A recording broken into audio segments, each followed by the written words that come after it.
A very warm welcome to today's meeting. I'd like to welcome Acting DMS, Ms. Catherine Kwan, and Acting ACP, Ms. Monica Ao-Young. Welcome.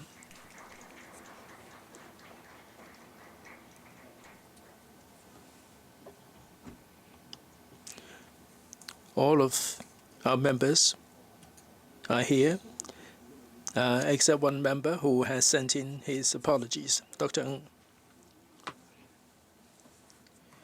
Item number 1, confirmation of minutes of the meeting held on the 19th of September 2023. We've not received any proposed amendments. Can I take the minutes as read? Okay, thank you. Item 2, please, the presentation and policing of large-scale festival events. I'd like to invite the police. Joe. Thank you, Madam Chair. Members. After COVID, Hong Kong has seen a lot of large-scale events, and the festive atmosphere has been pretty strong. In planning or in looking at these events, the police will have to take specific measures. We have invited Mr. Daniel Mui, SSP, to brief members on the policing work. Thank you. Madam Chair, members, I am Stanley from SSP OPS KW. I'd like to brief members on the policing large-scale festive events. We will conduct risk assessment in handling these events. And we will also take advantage of the existing communication channels. Now, when the police receive an application for POE, what is going to happen? Our purpose is very simple.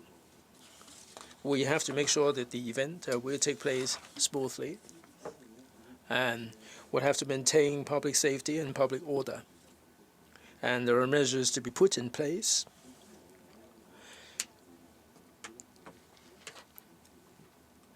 In order to achieve the above two objectives, we may need to implement road closure, and we may have to implement road diversion. Let me give you some statistics there. In the 3 quarters of this year, there were 18 cases of complaints. Mainly, the complaints relate to impoliteness, neglect of duty, and unauthorized use of authority. And they are complaining about the road closure and the duration of road closure and so on. Members might be interested about this. In Hong Kong, each year we have something like 20 such events. 12 will be taking place in West Kowloon. You probably are aware that we have all these activities. The firework display, the countdown to the new year, we have something like 1 billion people, revelers, joining these festivities.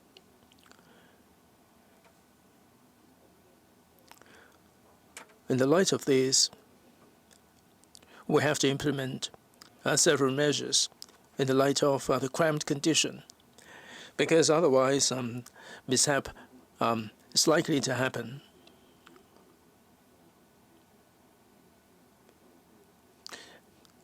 Luckily, most of these events went off without any mishap, but in 2022, we've seen what happened in Itaewon in Korea, and also in 2023, some mishaps happened at the Indian University concert. And as I said earlier on, when an event is about to take place, the first thing we do is to make sure that public safety and order will not be compromised, while at the same time we have to facilitate the organization of such an event and also balance the rights there. Right? Let me turn now to risk assessment. There are three areas. The first one is the nature and content of the activities. Like Mr. Chen said, after the lifting of all the social distancing measures, people are beginning to organize these events, and there are more people out and about. And we will take assessment of the situation. Like the marathon event, this necessitates extended period of road closure, and basically all the trunk roads in Tsim Sha Tsui were closed.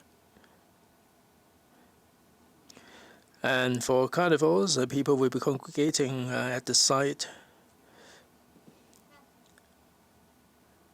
And when the event is over, people will be dispersing all at the same time. And in terms of the venue at West Kowloon, how can we make sure that the revelers will not be overexcited and they get carried away in the situation? And we have to make sure that the emergency vehicles would be able to get access should this eventuality arise and people need rescue.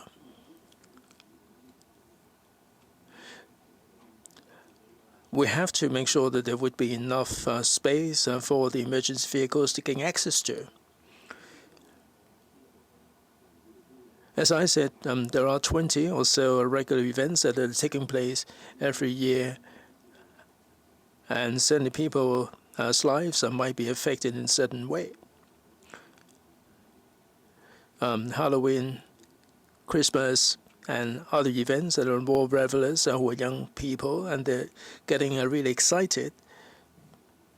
And sometimes the Yulan Festival, they may involve more elderly folks. So we have to take all these into consideration when we put in place all the measures.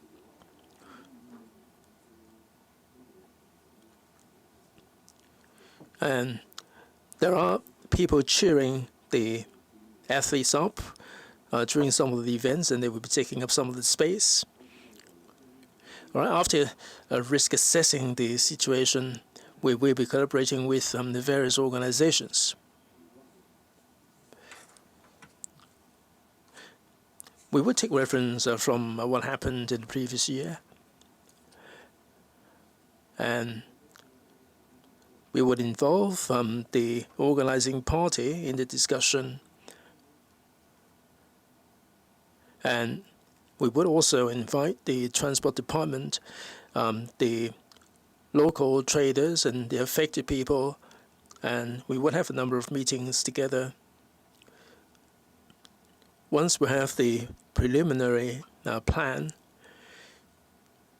we would discuss with the relevant people, like in Tsim Sha Tsui, mostly the high street traders would be involved, and we would let them know about the events that are going to be taking place and all the management measures that will be implemented. We would let them know. They may have specific requests, and the relevant departments will be discussing these requests. We would talk with the organizing party and relevant other parties in many rounds of discussion. After risk assessment, we would be going on the ground. We would be proceeding in accordance with the agreed model. And we will have to make sure that we have the right number of the barriers, the barricades, and all the directional signs and so on. And basically, people are allowed free movement there. At the beginning, people are not turning up at the same time, so the commanders will keep the situation under observation, and when the crowd reaches a certain percentage, specific measures will be put in place for crowd control purposes. And we will have to manage the crowd and allow access into the area in batches if necessary. And this is to make sure that people will not be squashed up in the crowd. And we also have to maintain sufficient space of people to gain access into the area.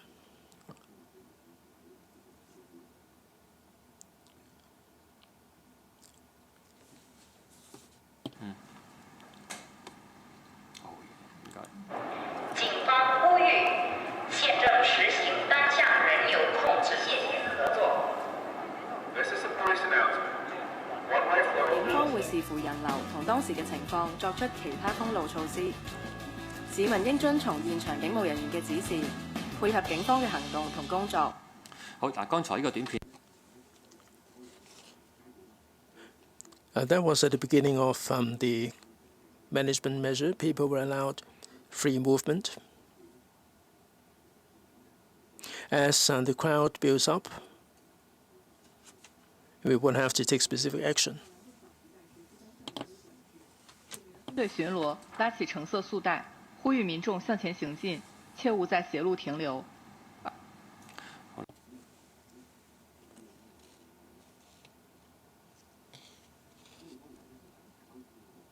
This is about the traffic. The frontline officer will have to direct the traffic. There would be traffic diversion. At the junction, the traffic police will be regulating traffic. They will set up all the directional signs to facilitate the motorists, and also to facilitate road crossing by the pedestrians. And we would regulate the traffic lights in some cases to facilitate road crossing by the pedestrians.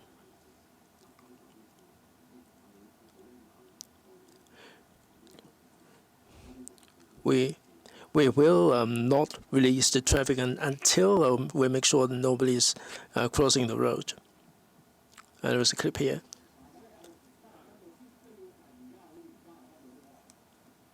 This is Carnarvon Road.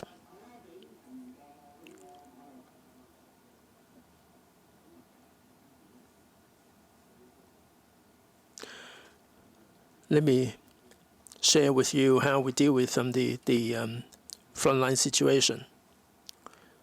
We have to facilitate the events which we will balance against public safety. So public order and public safety would be of paramount importance to us. The organizers would have their own aspirations, of course, but we have to bear in mind the aspirations of the people who are affected. We would have many or multiple rounds of meetings and consultations to make sure that either side would be least affected. Once we have the measures in place, the officers will be on the ground and set everything up.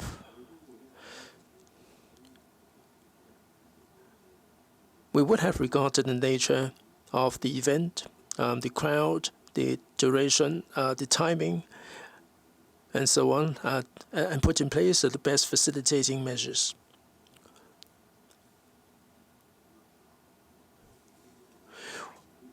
Whatever we do, this is the challenge that we face.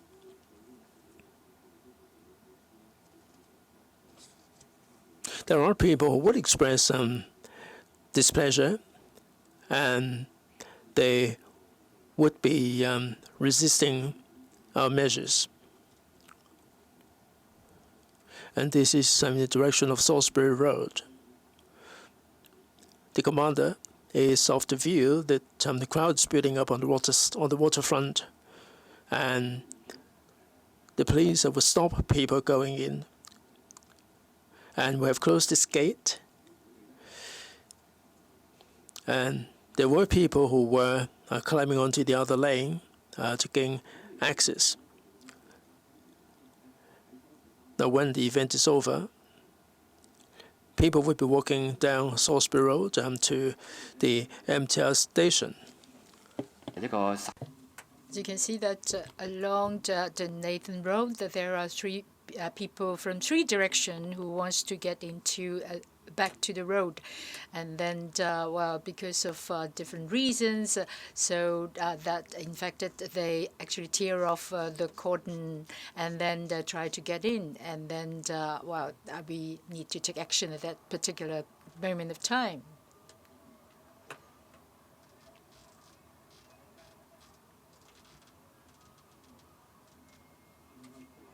So after getting rid of the orange belt, and then we start actually to cordon off another area of the road, and then where we need actually to block another group of people before actually we can have better access to the road. And then this is not really satisfactory, and then we really hope that well, we can take this opportunity to inform the media and the public that we need actually to cooperate. And this is the firework after the National Day, and then in the National Day, and then that this is when people actually get into the CG Center after the pedestrian subway, and then to leave the Tsim Sha Tsui area. We can see that in the Kowloon Park, there are the cars actually passing by, and then in fact we cordon off this this length of road, and then because this is where the firefighters need to have in case there are accidents. And then so that not only firefighters as well as ambulance can get through, but because the crowd thought that they proceed too slowly, so they just get through on their own view, and then we tried to stop them, and then one of the 18 complaints was received because of this particular incident, and then the complainant and did not know the situation because he or she is located under the footbridge, and they did not know the particular situation. And then for us, it is very important to have a free access to vehicles answering to emergency need on site, and including ambulance and firefighters. And then if people who need this urgent assistance, then that might be more serious accidents incurred. So now we would move to the public communication. Conventionally, in public massive scaled activities, we will make the corresponding announcement in the radio and other mass media organizations. And now that we have put up big banners as well as signages to show the public where to go and then how to exit and get into the venue. And then we really look forward to the public heeding to our instructions. And we also did that through different social medias like Xiaohongshu, IG, and then we would post messages and on-site information, including traffic, in these social media platforms. And of course, that the public could access this information on the police apps. And then you can get the instant traffic information through these apps. And then to date, and every public and massive scale, we will have a live broadcast.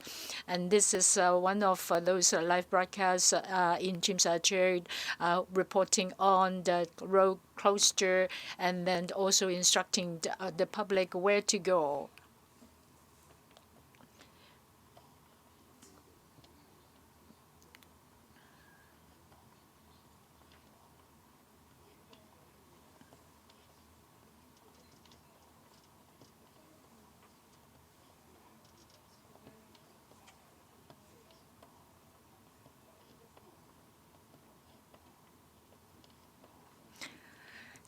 Now I would like to introduce some of the applied technology that we adopted in public and large-scale activities. And then we will make use of vision sensors, mobile sensors, actually to take account of the people who pass by this particular spot and then make estimations. And of course, that in this picture, you can see that the people are jogging. And if there are more people here, then maybe we will be alert whether that we need to actually stop people from behind and also to actually make the flow smoother in front. And then this is images taken by drones. And then in the mass public events, we will take footages on different spots to see whether that we need to take corresponding actions.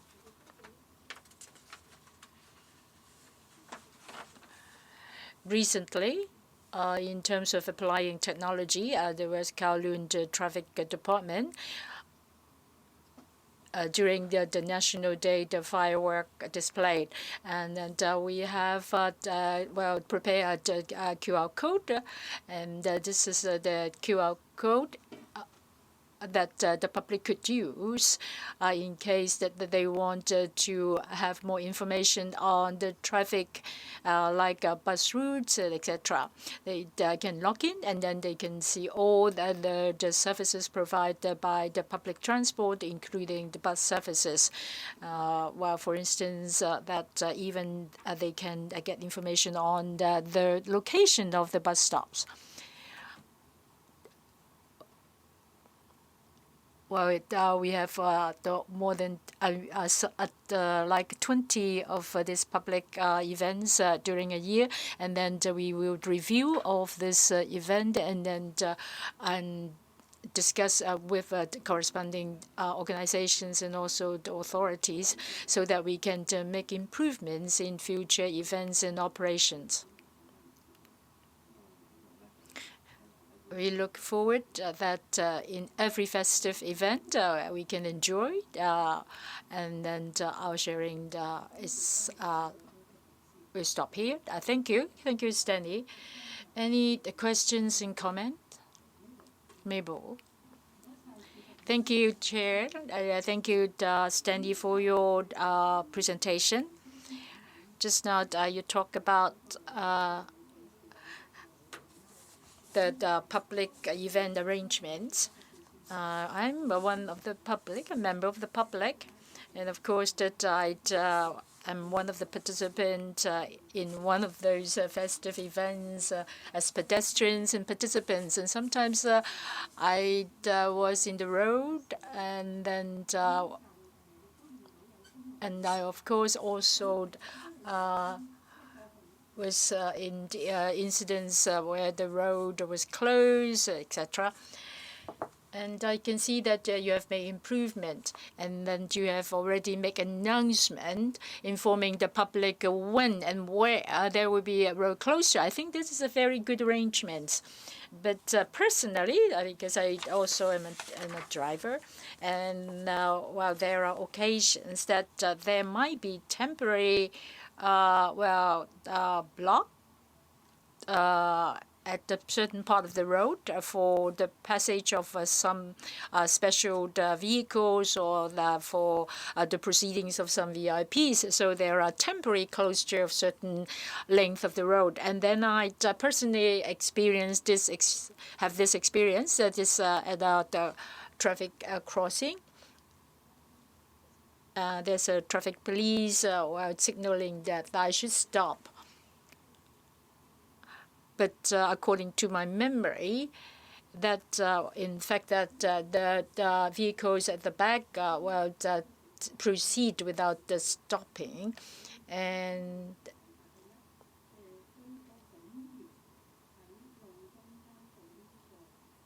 I noticed that giving instructions on the road is quite risky. And there's entailed to a certain degree of danger, and I would suggest that the police may adopt some lightweighted gadgets that can help to give instructions or alerting the public for different arrangements to avoid accidents, and to also inform more people like that the drivers are following me, that they would know in advance that there are certain special arrangements in front. That my question, simply put, is are there any gadgets that you can adopt to facilitate your colleagues to operate safely, and then also to offer a better experience for the public, minimizing complaints? Secondly, as a pedestrian in these situations, maybe it's because that they were not aware that there's a road closure in front, and then there was a large crowd at the back, and then there is not possible for them actually to turn around. So I think that in such circumstances that some prior instructions need to be strengthened and enhanced. And just now you also mentioned a situation that near the CG Center in Tsim Sha Tsui. This is really very unsatisfactory. This is not for pedestrian, and the road is blocked. And then for the passage of firefighters and also for ambulance. Well, if that is the case, then I think that the situation is disastrous. And fortunately that we are safe. And then I think that you might make use of different apps, and then and also through education of the public, that they actually need to heed the instructions of the police, although that they have to wait, and then because of the particular need of emergency measures by the particular authorities in case of different circumstances. Well, in the video, I'm not so clear whether that you have enough instructions, and mostly that you need to depend on the human resources like the police officers themselves to do it. And then I think that you can apply more modern and the latest gadgets to help you in this regard. Thank you.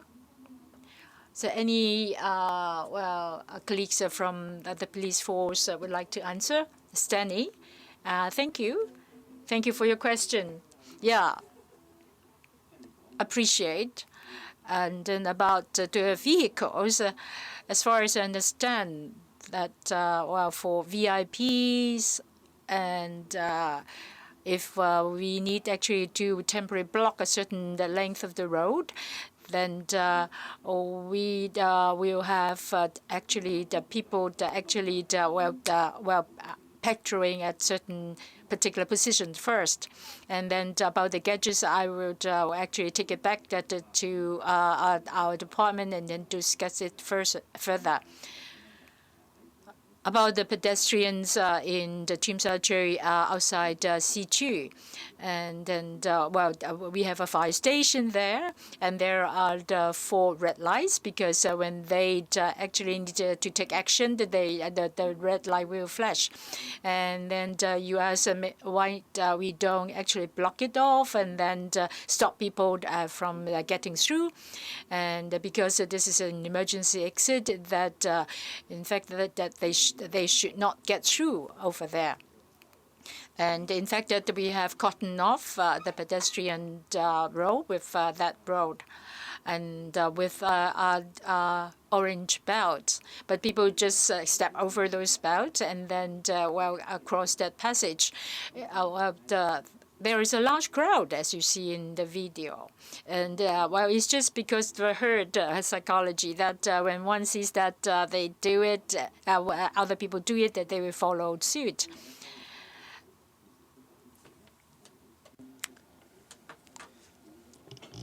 We made it very clear to the officers that we have to make sure that the fire engines will be able to get through. When they are mobilized, they would take about 20-30 seconds.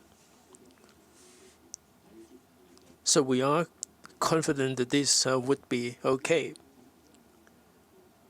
And as you can see, there is further down the road, there is a likelihood of the pedestrians and the vehicles vying for the right of way. And we are informing the crowd that there is the fire station in front, but certainly we will review the situation. Any further points that you'd like to take up with the police? Thank you, Madam Chair. And my thanks to the police for briefing us on the policing work during festive events. We fully appreciate that during festivities there are so many revelers and people may be drinking, and there are more events that would involve alcoholic beverages. So quite inevitably, when people are getting excited, when the spirits are high, people might get carried away.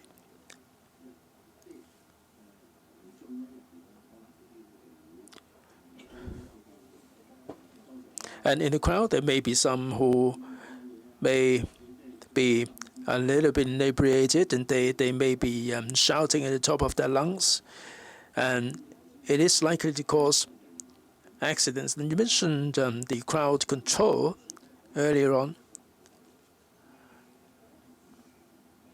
and the people who are drunk can cause accidents. There are some complaints about drunken people getting into conflicts with the police. In the light of this, we do understand that the police will need to subdue those who are really getting emotional and getting overly excited. And you subdue them, and you might have them sent to the hospital for examination. But it would give rise to complaints against the police. for being impolite, for being rude? Why is it someone is pinned on the ground and so on? We understand that the frontline officers do carry the body-worn camera on them. Now, in these kind of circumstances, when people are getting emotional, I think the government can activate the camera and set the camera rolling, and that certainly will achieve some deterrent effect. And that would serve to forestall any extreme action. Now, when people are aware that the camera is rolling, it is more likely they will stay calm. So I hope that the frontline inspectors, when handling cases of people getting emotional, would intervene early and activate the body-worn camera. This is not just to protect the police, but also to protect the people involved. And I hope that that would forestall any situation getting out of hand. And I do hope that you would take full advantage of this. And you said that you are employing the latest technology. And when we receive complaints, there will be more evidence available.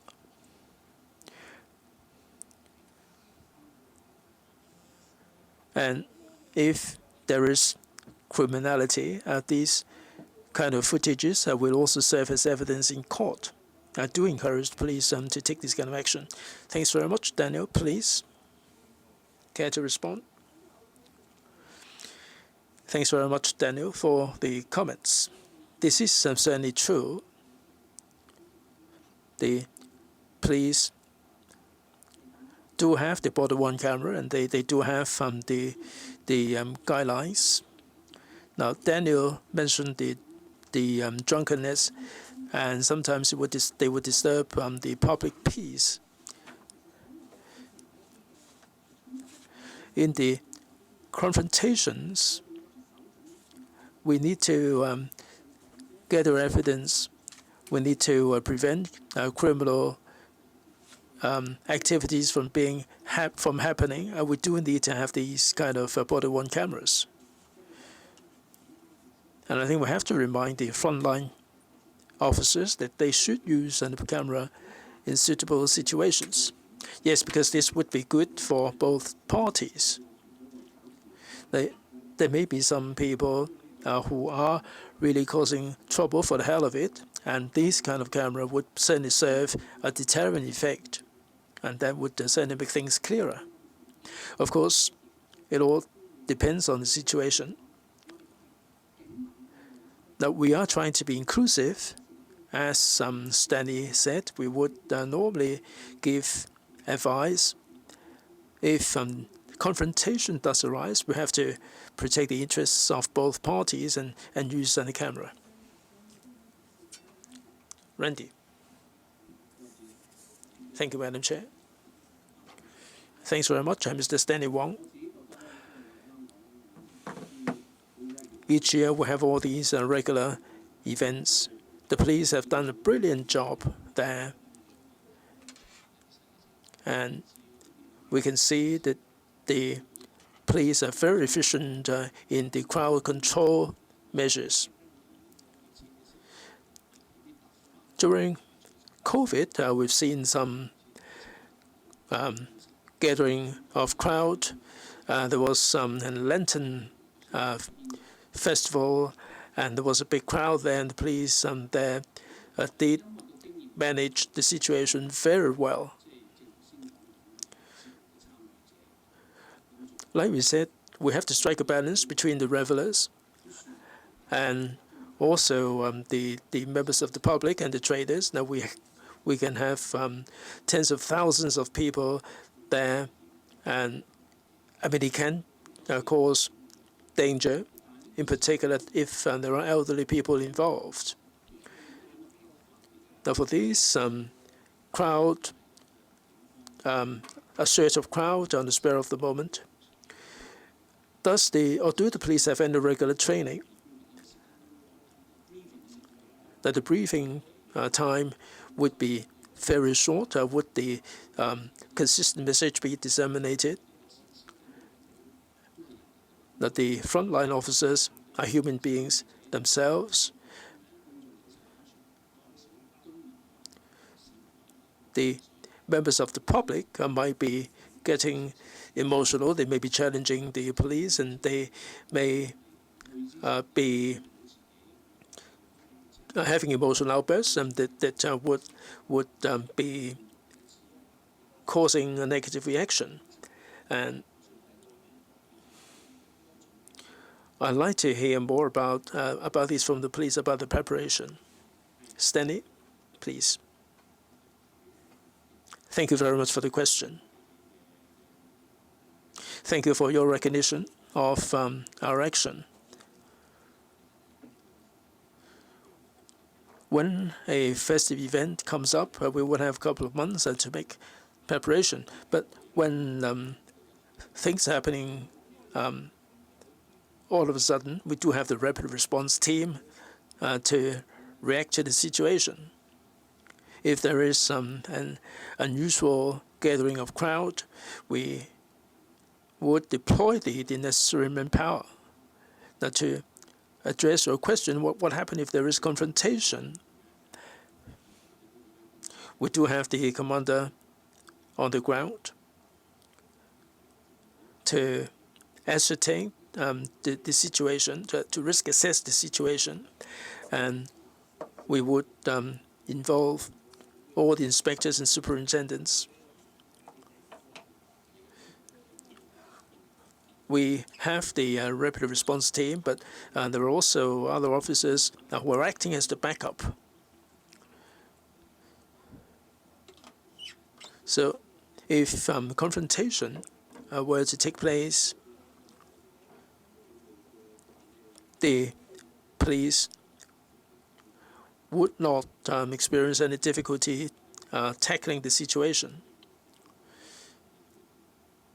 I mean, for the 20 events each year, we understand the police or the members of the public are out there for celebration.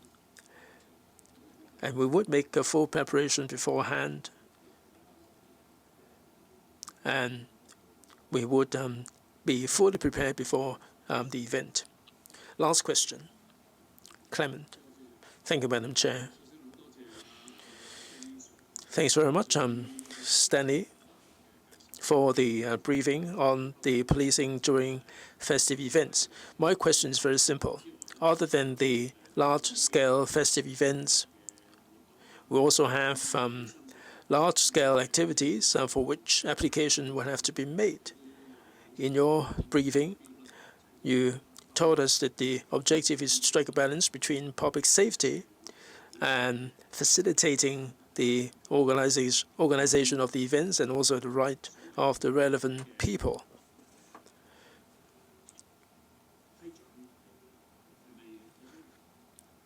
Now, approval will have to be granted. I mean, do they need to have no objection?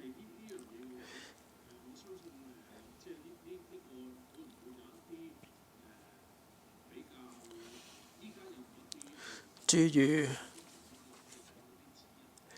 have any guidelines that you can make available to the public for them to understand the considerations of the police when examining the applications, so that they would have the areas of concern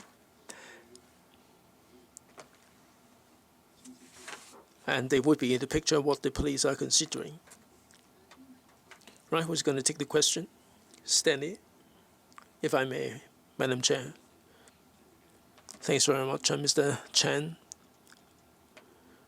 The letter of no objection is one thing, like cyclothon and so on. And these will involve the traffic management as well. If there are events which involve a lot of people, they have to follow the rules. Now, if approval is granted, they will have access to the information online. And the key thing is when these events are organized, they may differ from event to event in terms of the fine details. So we would try to understand the objective of the event and where the event is taking place before we would be able to give our input. And my thanks to you for your question. They said they would like to have a longer period of time for road closure, but people who are living there would think otherwise. They would like to see the restriction lifted as soon as possible, so there is no one-size-fits-all kind of situation. And we'll have to be reasonable in taking our measures. Like the Hotel Association questioned us why we have to implement the measures, and we would be able to explain to them why we have to take the measures that we did. In West Kowloon, for instance, there are mega events. It's not right to say that there is no argument at all. Residents and the business sectors, well, of course, that would also like to know solely it is the road situation. But for organizers, they also will consider the people who are living there. They need to go to work, they need to go home, etc. But as you can see that we want to be more inclusive, and then we want to strike a balance between the organizer and also the residents to enjoy the activities of that festive event. So thank you. And then so let's move to the third event agenda. One is matters for information. A is CAPO's monthly statistics. And then the second is CAPO's criminal and disciplinary checklists. So who is going to present? Joe, thank you. Thank you, Stanley, for your report. Joe? I would like to report on the trend of complaints. You can see in the PPT that in the first 11 months of 2023, we received altogether 1,608 complaints compared to the same period in 2022. There is an increase of the 40 cases. So in this 1,608, and 90% are minor complaints. Most of them were related to criminal investigation and the transport. Each occupied about 30%. And then as the economic and also the social activities resume, then people actually are more active.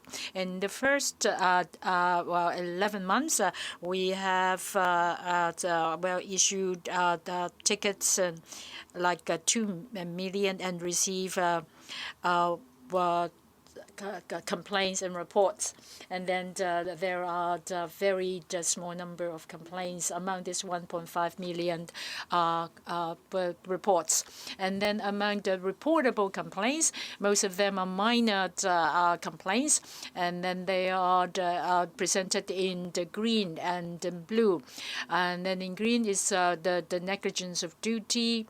The cases is 879. The yellow part is 628 cases, and the blue is 23 cases, and the rest of the 78 cases are more serious complaints, including the in gray is assault and 23%, and most of them are arrested, and then they are related to a drug, maybe a triad violence, and most of the cases awaiting to be categorized, and then the investigation is halted. And we will wait until that the case is concluded before we recommence and then the investigation. Others are like 90 cases of unnecessary use of authority and 56 cases of fabrication of evidence. And then in this PPT, you can see the comparison between the 2022 and 2023. Negligence of duty is 879. There's an increase. Misconduct 628, more than 228 cases more than last year. And assault is 56 and less, 12 cases less than last year. And offensive language is 23, and necessary the use of authority is 19, fabrication evidence is 2, and threat is 1. This slide, you can see that in the first 11 months, and the reportable complaints are approved by the IPCC have a total of 1,465, and then 42% withdrawn the case, and 410 is 28%, is because the complainant have not actually provide further evidence, so they are considered not pursuable. The gray is 260 cases, 18% of the total complaint. It is resolved through informal resolution. The red are substantiated, 36 cases. The gray are the OTR, 22 cases, and other than that, through complete investigation.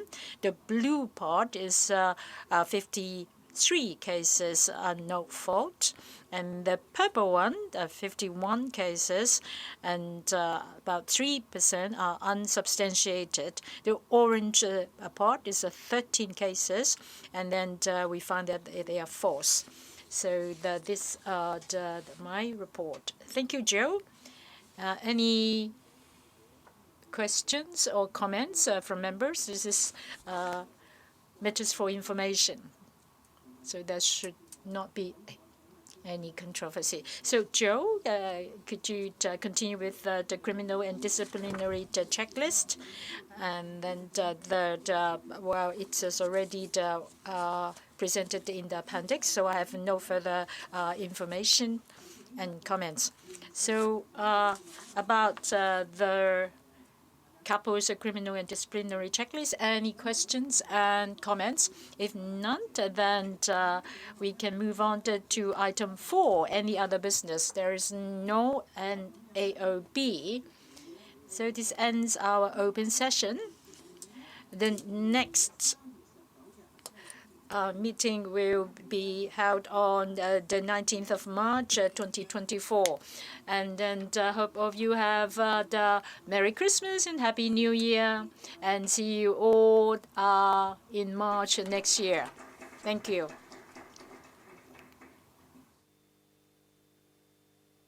So, friends of the media, I would like to report to you IPCC 2023 and 2022 and 2023. In the year 2022 and 2023, we have approved 1,419 cases of reportable complaints, and there is the decrease of 17 cases. And then we also actually have approved 2,218 allegations, and then 19% are minor complaints and allegations. And then I think that the decrease is due to the pandemic. And then we have observed that after the normalization of the society, then well, the complaints arises from daily activities have increased, mostly related to traffic and then well, disputes, and also the stop and search. In the June meeting, and we have also heard about CAPO's report, we will continue to monitor the trend of complaints. I've been holding the post of the chair of IPCC, and then we will uphold the principle of reviewing according to evidence and also to make recommendations. And then in the annual report, you can see that the cover actually is illustrated by 3 interlocking views, and it symbolizes the impartiality, independence, and integrity in reviewing each cases. We also suggest SQII and working together with the police force to bring changes and to improve the service, to reduce unnecessary complaints so that the public will have more confidence in the 2-tier monitoring system. This year, the IPCC has submitted 19 items of SQIIs covering traffic, policing, evidence management, recorded interview, the logbook, the forensic examination, and so on. Later on, Mr. Mui, the General Secretary, will be talking about some of the items of SQIIs. In order to monitor the progress, we would visit the PTU headquarters and also West Kowloon Police Tactical headquarters. Next year, we will be visiting more police divisions to deepen our understanding of the policing work in different areas and also to understand the police implementation of the SQIIs and also the challenges facing the frontline officers. At the beginning of the year, during the passing out ceremony, I will be encouraging the newly qualified inspectors and police officers to be flexible and to be inclusive.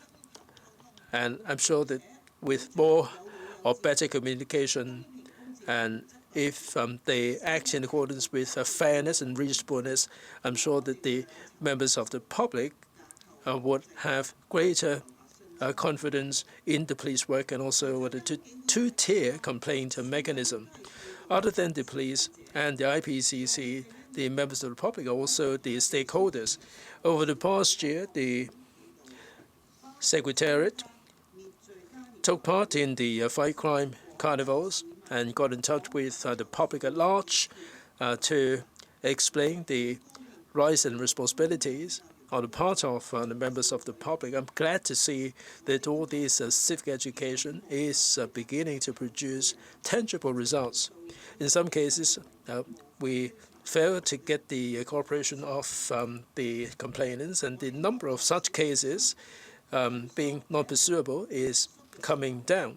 Lodging a complaint is a solemn business. The complainant will have the obligation to make available the contact information, which is valid, and also to make available the complete events to facilitate the CAPO work. While they enjoy the right to complain, the members of the public should also bear the responsibility there. In order to get in touch with the younger generation, the IPCC not only visits schools for talks. This year, we've also produced an IPCC education pack intended for primary schools, and there would be more educational work to be undertaken to make the school kids understand the value of integrity and fairness of the IPCC. Finally, I wish you a happy Christmas and Happy New Year and best of health. I now defer to Mr. Clement Chan to brief you on the various statistics in the working report. Thank you, Madam Chair. In this part, I'll be briefing the media on the main statistics for 2022-2023. In the 2023 the IPCC has received a total of 1,443 complaint cases, 11% less than the previous year. And for the notifiable complaints, the number has been reduced by 17% compared with the same period last year. 2,200 cases have seen a drop of 19%. Now for the complaints endorsed, 1,440. For minor allegations, they take up about 90%. Most of them are NOD, 1,300, taking up 46% of the total. Next is misconduct, improper manner, offensive language, 490 or 43%. As to the serious allegations like assault, UUOA, and so on, they take up 10% or 242 cases, a drop of 9% on the previous year. Of the 2,200 endorsed cases, the complainant asked for full investigation. The number takes up 454 cases. For cases that do not need thorough investigation, 1,600 cases, the allegation involved withdrawn complaint, not pursuable, and also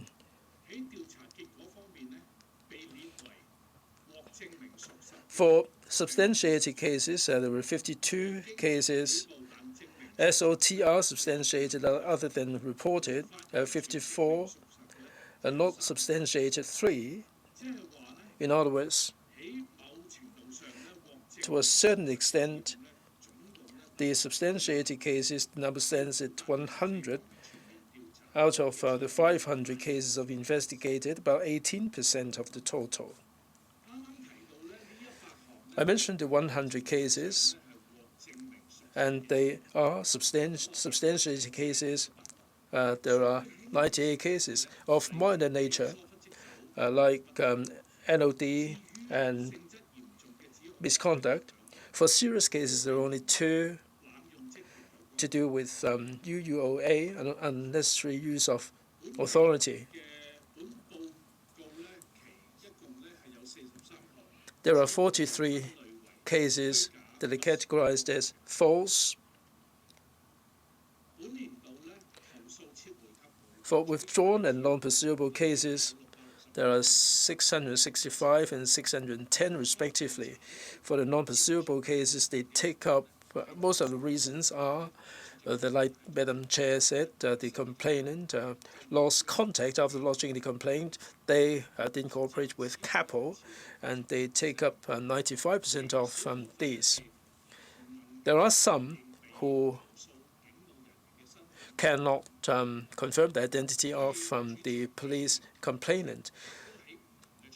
So on different occasions, we have reiterated that lodging a complaint is a solemn business.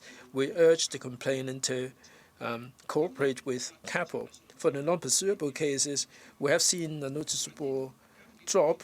It shows that in terms of civic education, the IPCC has been able to produce tangible results. We will be doing more of the same going forward to make the members of the public aware of the rights and responsibilities of lodging complaints. This year, 102 police officers who have to be subject to disciplinary action. 82 were given advisory, and there were some who were given warning. During the period, the CAPO has submitted 941 cases of inquiries.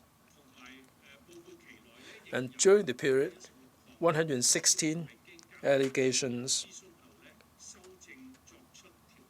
were adjusted or revised in the categorization.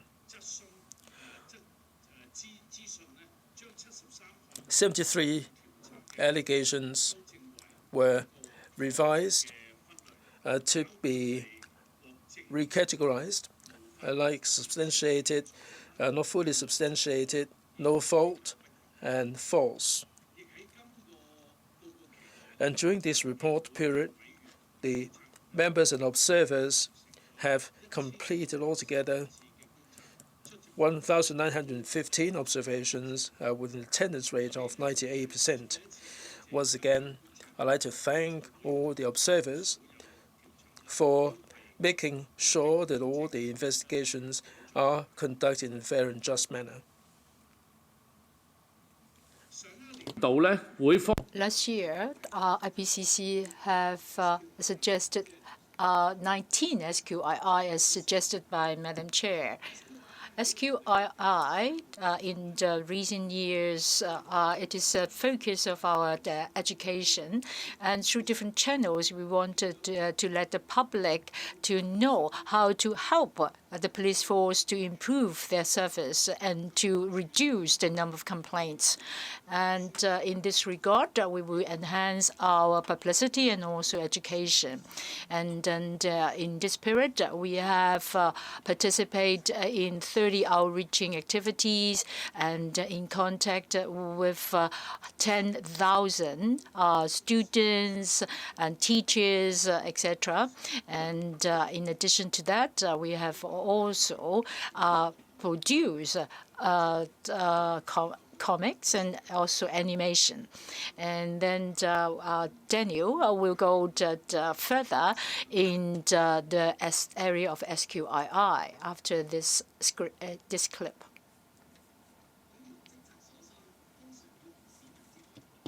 過程中，市民或者對警員嘅執法工作有意見，繼而投訴。點樣先可以確保每一宗投訴都可以得到公平公正嘅處理呢？透過呢個過程，又點樣帶動警隊提升服務質素？答案就係一個2層架構嘅投訴警察制度。第一層係隸屬香港警務處嘅投訴警察課，由佢哋負責接收同埋調查所有投訴。佢哋要向投訴嘅市民以及被投訴嘅警員錄取口供同埋搜集證據等，會將投訴個案嘅調查報告連同所有文件、證據等，交俾投訴架構嘅第2層，獨立監察警方處理投訴委員會，即係監警會審核。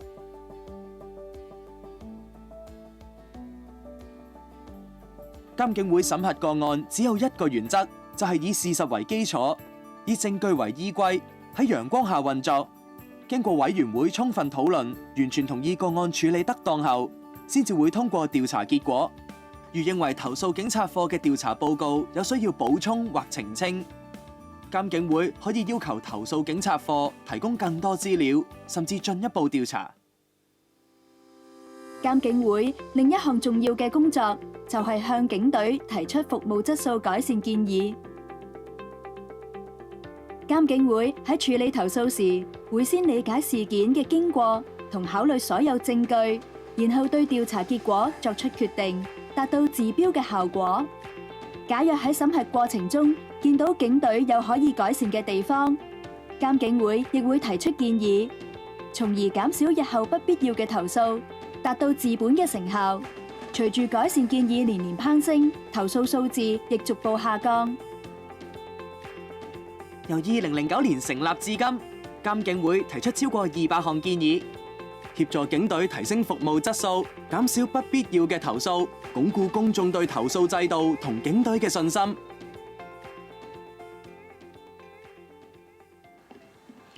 大家好，跟住落。Okay, I will go on to present the recommendations we propose in this annual report on page 57 to 67, and then we have 5 of this proposal highlighted, and then I've selected 3 out of these 5, while considering that you might be interested in those. And as I said, as the Madam Chair said, that we have a total of 19 recommendations, and then from the 2009, we have made a total of over 200 proposals so that the service of the police force could be improved and to reduce the number of complaints. And the first proposal is about the drivers being prosecuted for careless and reckless driving. And the complainant is a taxi driver, and he was being alleged of not stopping and then carefully see whether that there are passers-by, and then so that he's been actually accused of reckless driving. And then in the court, he present the car cam as evidence, and saying that he has slowed down his car, and so that this will not be constituted to a reckless driving. So, the two involved police officers, of course, have to show the responsibility. But we find that since the car cam is so popular, in fact, that I also have a car cam, and then I turn it on whenever I just start to go on the road, and then we just wonder, and then if there is car cam as the first action that the police need to take, and then so that and when they issue the ticket, and then they should remind the driver if they have the car cam, so that we don't need to wait until it is presented in the court to reduce the time taken to process the case. And in view of the procedure, there is no requirement on the frontline police officers to ask if the driver has car cam, or in the process and ask if they have. So after reviewing with the CAPO, and then we all agree that we needed to remind the driver that if they have a car cam, or they have information recorded by the car cam, they should present it as early as possible.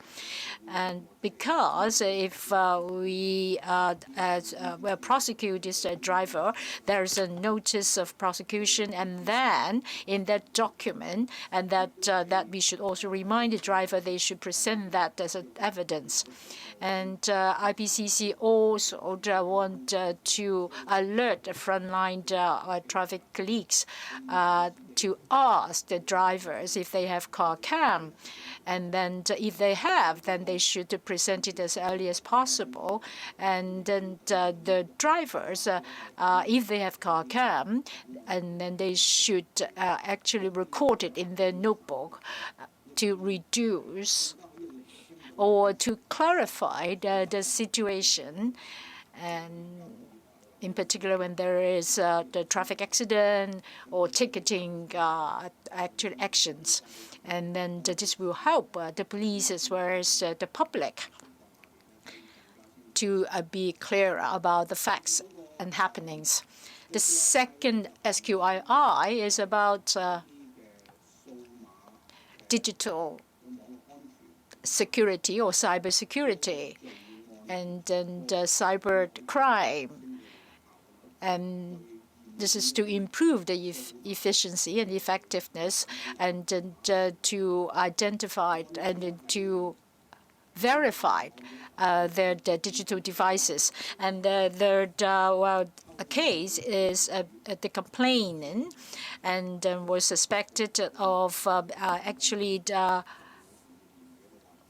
stolen that two softwares from his employer, and then after being arrested, that the two computer was being confiscated by the police, and then that was taken to the crime bureau to investigate whether there are the two the stolen software, and eventually the previous the employer that decided not to pursue with the the stolen software. But since that the two computer was being confiscated for a long time without returning it to the complainant, so that's why the complainant filed this complaint. And then in our investigation, we identified that in fact that the frontline the police officer delayed in returning this, so that police officer was being advised in his action. And then in the process, we noticed that there are a significant number of cases related to digital security and digital verification. And then it takes them a long time to investigate those laptops, etc. So we actually did a review whether there are suggestions, recommendations for them to improve their efficiency and effectiveness. And at the same time, the police force also review whether that they can speed up the investigation of those mobile devices and also computers. In the end, there are few suggestions. First of all, is to increase the human resources of the Crime Bureau. After the computer was confiscated, and then it needs to be sent to the headquarters. Right now, that there's no need to do so. And then other than there is the Crime Bureau or the crime section in the headquarters, there are also the crime the sessions in the regional offices. So if you are in Hong Kong, you don't need to send it back to the headquarters, and then unless it is a very complicated and serious case. And at the same time, the technology and also investigation, emergency, the task force. That means that if we needed to take evidence and then to actually investigate computers, they can mobilize the task force to do the appropriate actions and reduce the amount of time taken. And then, as I said, if the computer is confiscated, whether that they are sent to the headquarters or to the district station, they made use of electronic copies. And then they have continuously improved this form so that all information that they need to know could be included in this form. There are a lot of pop-up boxes, like what you need to fill in. So, when you apply to investigate, to search all these the devices, you can do it in one go, and then you don't need to actually to go back and forth several times to do that. And then the other measures is to enhance frontline colleagues' training, and then so that they could do that themselves, and they don't need actually to dispatch those task force colleagues to do it. And if they can handle simple examination and investigation, then that workload by the Crime Bureau will be significantly reduced. And we also suggest that the mobile and also the computer, in the past, when you ask the question in the screen, then you have to cap this screen, and then you have to show it to the judge. But right now that there is the plan, and then that is in all the interview room. There is a kind of a device, and then when you showed it to the witness or the suspect, and then the screen, then there will be a device that cap the screen of the mobile or the computer screen. That means that this video can be presented to the judge directly, or instead of sending it to the crime bureau and then print a hard copy and send it to the court. And this will save a significant amount of time. So, and then the amount of time saved for simple cases, and then that it will only take 1 week or 2 to 3 days to do that. And in the past, the simple cases might need to queue up for months, and for complicated cases, and then 3 or 4 months will be enough. And in some of the reports, you can see that for cybercrimes, as the people who report the case or as victims, you really look forward that the case could be handled speedily, and then you don't really want that the total investigation period takes too long. So efficiency is really important, and this SQII is very significant in improving police efficiency. The third SQII, if you notice that when the police are interviewing the suspects, they tend to use video recording. Previously, everything was done manually. Now with the video recording, the way in which the interview takes place would be duly recorded and will be submitted to court. But the disc for recording will be regulated. There will be a zero number. The disc can be used only once, and there cannot be any overwriting on the disc. There are clear guidelines about the distribution of the disc when it is returned. There are clear guidelines.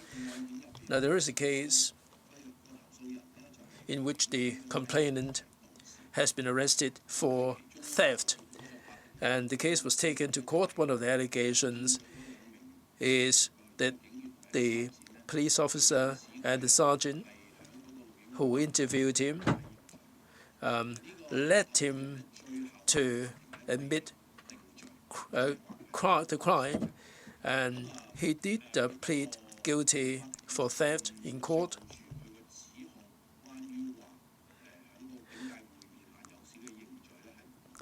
Now he said that he was induced to plead guilty, and from that case we realized that the sergeant and the police officer lost a set of CD-ROM, and this was not reported to the senior according to the guideline. This has to be reported upwards.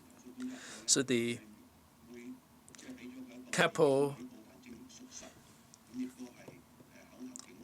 gave the verbal warning to the 2 officers under SORT. We find that the CAPO will have to look at the consistency of the practice across different regional headquarters. We have to make sure that there is a complete chain of evidence. The CAPO found that the different regional divisions, that there is a register for every CD-ROM, and different division will have different practices. CAPO looked at this together with the IPCC, and the internal guidelines have been revised to revamp the entire registration system, and this has been standardized, and the guidelines will specify what sort of information will have to go in, and it is required that inspector would check the register on a regular basis, and the frontline officers are informed of the importance of the CD-ROM. If they need to get access to the CD-ROM, what procedure will would they have to go through, and if they lose the CD-ROM, what they have to go through, and so on. This is the third SQII. For the other two, you might wish to go to the annual report, and you. Look into the newly released statistics and figures by the CAPO this year. But what do you think are the reasons behind this surge of nearly 42% of increase? And my second question is, what should be done by the forces to curb it? Thank you very much. Right, thank you for your question. Now, we've had 3 years of COVID, or varying degrees of restrictions in society. At certain points in time, it was simply impossible to carry out life as we knew it before then. Schools were closed, offices were closed, and basically life came to more or less a standstill at the worst points. But even during the milder points, life was curbed to some extent, and restaurants were not open, and even postal offices were closed, as we know. Now, life has now resumed, normal life as we know it. And a lot of these complaints concern things like being intercepted for questioning, intercepted to check identity, traffic offenses, and the like. So compared against times when life basically came to a standstill, it is now a lot busier, a lot more active. We are resuming our old way of life. Now, given this kind of factual background, the differences in life today compared to the past 3 years, one can imagine a lot more interaction happening these days compared to what happened 1, 2, or 2.5 years ago. So not surprisingly, figures have gone back up again. Thank you. But we will keep a very close eye on these matters, because previously, I don't know if it was you coming on behalf of SCMP, the questions asked of us was, how is it that figures have gone down? Figures have continued to go down. And my answer back then was, because of COVID, in activities and interaction have gone down by that much. So understandably, complaints have gone down because there is no interaction. Without interaction, there won't be complaints, right? Much fewer complaints. Now, life has gone back to normal, more or less. So there's a lot more interaction. With a lot more interaction, one has a lot more complaints. The roads are busier. Understandably, there are traffic incidents. Thank you very much. My follow-up question is, do you think the resumption of normal life, as you said, can actually account for the vast majority of the surge? And what do you think are the other reasons apart from, the end of COVID that can factor into the increase? We would think, and I do think, that the resumption of normalcy accounts for most of the what you call surge, or the resumption or the upturn in numbers. Because, as I said, during COVID, there were very, very few cars on the road, and one cannot think of so many incidents. If there are no cars and no traffic, then how can there be traffic incidents? Whether there are other incidents, okay, that depends also on daily activities. And we will keep a close eye, and we've only resumed normalcy for almost a year. And it's probably a bit early to tell, but we will keep a close eye and report as and when necessary. I believe Daniel Mui has something to say. Thank you. Right. I actually look at the figures, and let me give you some idea of when the rise in the figure actually took place. It started roughly in February, and then all the way until to June, and then the rise was quite significant, and that's why we believe that it has something to do with the back to normal in our daily life. As the chairman said, there may be more contacts between the police and the citizens, but then the figures drop back to normal after July. So we can't really tell exactly why it happened like that, but that is what we believe, because it's the COVID, we lift the restriction on people. That's what we think. I have looked at some of the cases. I do not see any particular reason, any particular kinds of case that have given rise to this figures. So I can tell you that from the kind of complaints that we receive in this year, I don't see any particular kind of complaints that would draw my attention. But what do you think should be done to curb the trend in general? I think the key is that we have to look at the complaints and see if there's any way that we can improve the quality, and that's the purpose of the SQII. We try to minimize, cut down the complaints that we can, in Chinese we call 即係可以減低嘅投訴，不必要嘅投訴。So we try to do that, and that's the purpose of SQI, and that's what we've been trying to do, and we have been quite successful in the past few years. And look at the figures. If we look at the figures from 2009, from around 4,000 each year to 2014, 2,000 something, 2,500 each year, and now last year we only had 1,400. So that's basically the trend, and that's the whole purpose of SQI, and I think that's the whole purpose of the complaint system, not just to deal with the grievances of a complainant, but also to look at what gave rise to the complaint and how we can stop it and how we can improve the service quality of the police. 你好，問題嘅首先。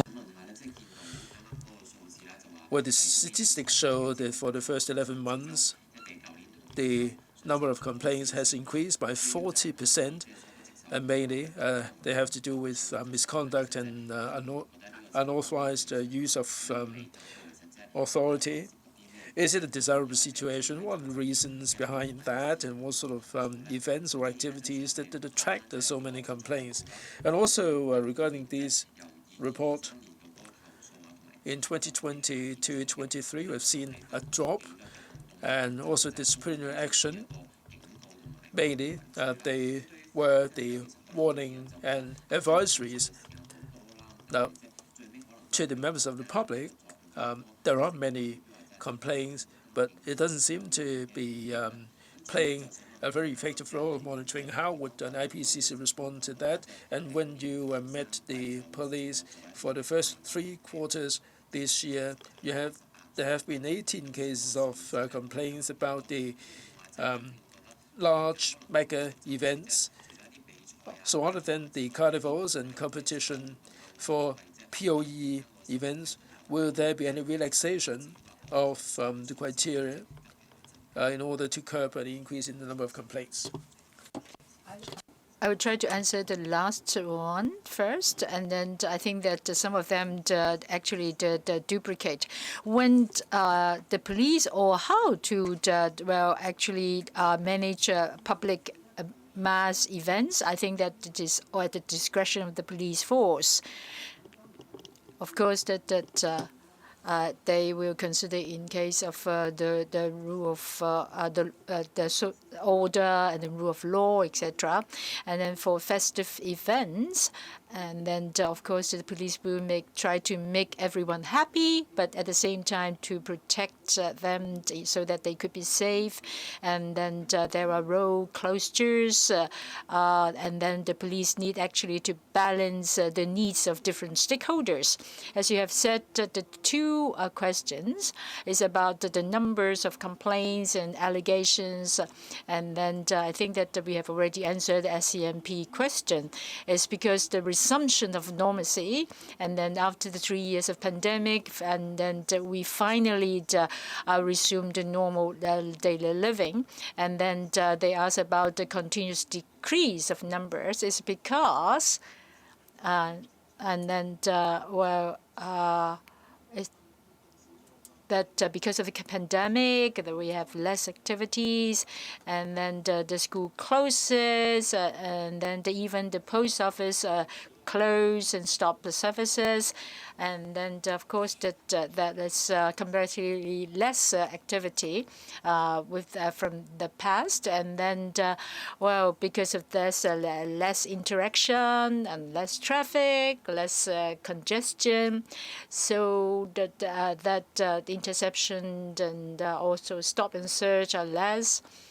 And in general, with less activity, less interaction, the numbers will very naturally decrease. And then in previous press conferences, and then, well, whenever or on the day that we resume the normalcy, then I will expect the number to increase. And then because we are free and the open society, we welcome the complaints. And some are misunderstandings, some actually are real.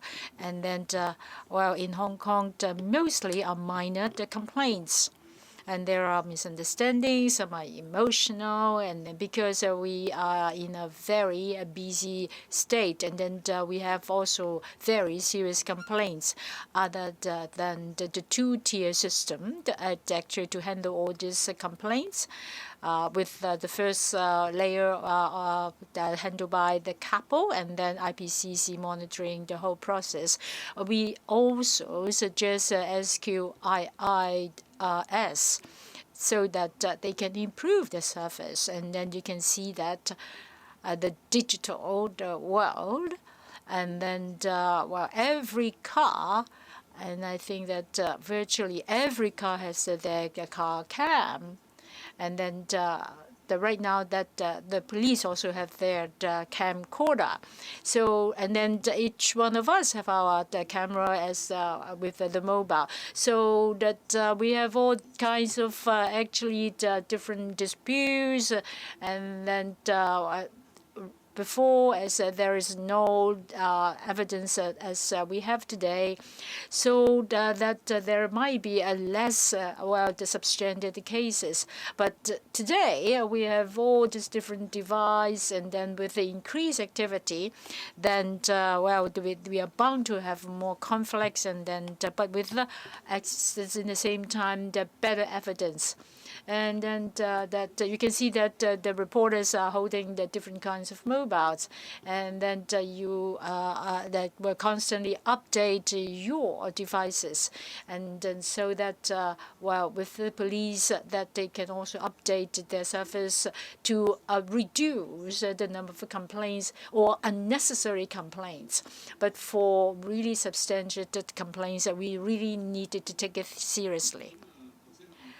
Well, just now, Madam Chair, to talk about the two questions on statistics, I would just like to mix up some supplement. And then, although there are increases, but the neglect of duty, offensive language, the minor complaints, they actually constitute like 80% or to 90 is 89% of the total complaints, which have also explained that we recommend that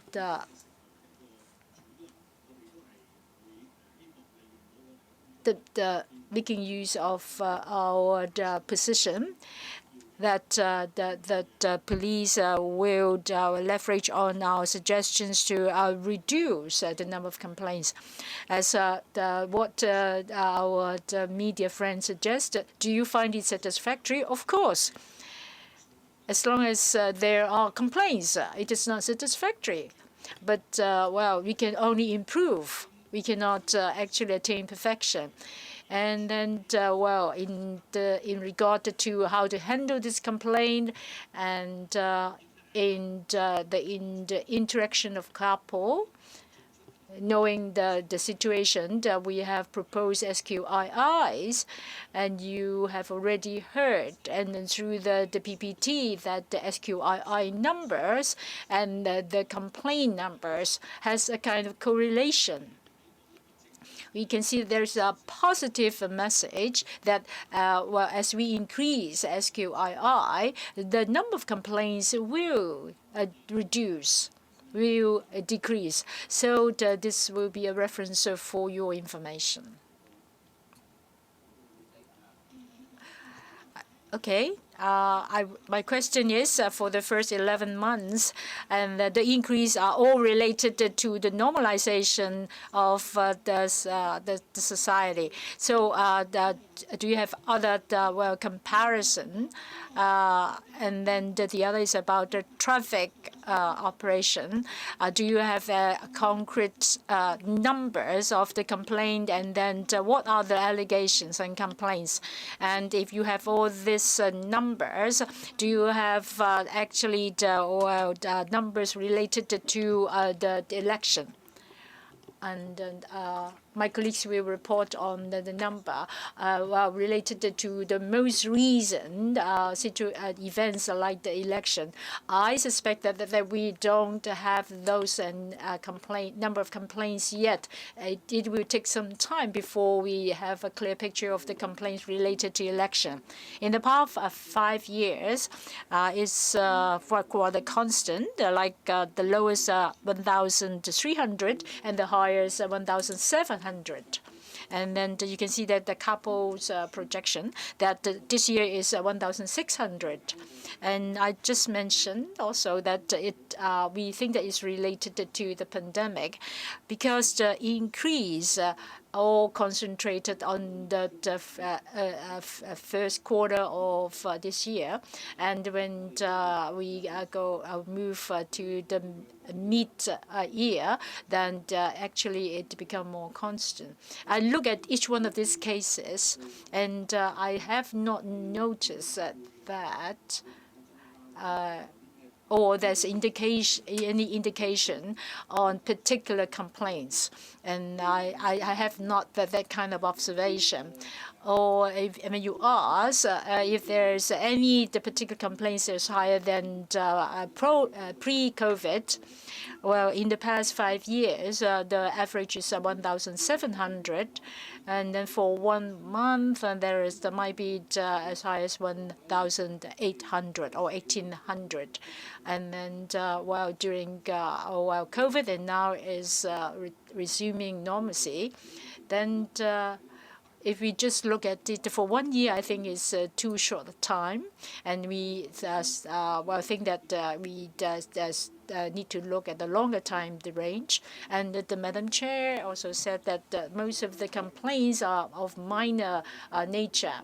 And then if you return back to the presentation, 18 are related to the mass public events.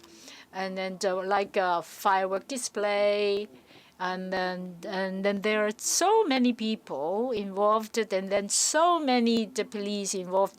Only 18 is being reported, and then they are not coming on one single event. If you ask whether it is a big number, and then I would say it's big, but they are of minor categories. And then, well, if you, there are the people who actually, well, stubbornly want to cross at the closed area, then there might be complaints on this. And I think that among this, over 1,000, a few hundred really deserve a further investigation. And then because we have taken that into consideration of the frontline officers' situation. Thank you. Thank you. Merry Christmas and Happy New Year. Thank you.